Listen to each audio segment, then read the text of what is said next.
Green's Brainchild, the Museum of the Bible, is set to open this weekend.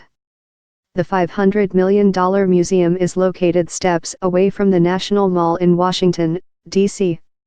It contains 8 floors of biblical artifacts and exhibits from over the centuries, including fragments from the Dead Sea Scrolls, one of the largest private collections of Torahs in the world, and a Bible once owned by Elvis Presley. The building houses multiple theaters and restaurant spaces, as well as a rooftop garden with plant varieties that are mentioned in the Bible. Other highlights include showings of the Christian-themed musical Amazing Grace, which previously struggled to stay afloat on Broadway.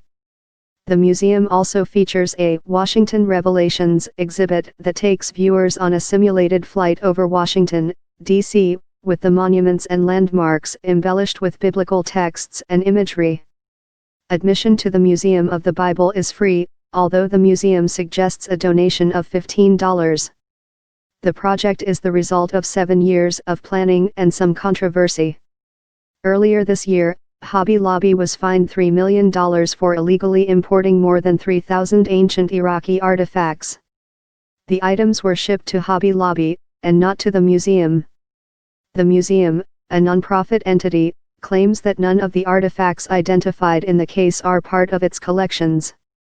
But many of the people behind the museum's existence are evangelical Christians. Its board is mostly made up of white evangelical men, the Washington Post reports. The museum was also largely funded by the Green family, and a number of its artifacts were donated from the family's private collection. The Green family is known for its involvement in court battles over religious liberty and the defense of conservative Christian values.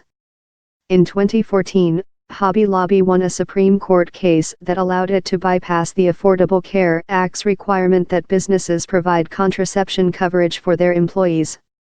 The decision expanded religious liberty rights for closely held for-profit corporations with religious owners. They are telling a story of the Bible that is a particularly American Protestant one, Bodden said.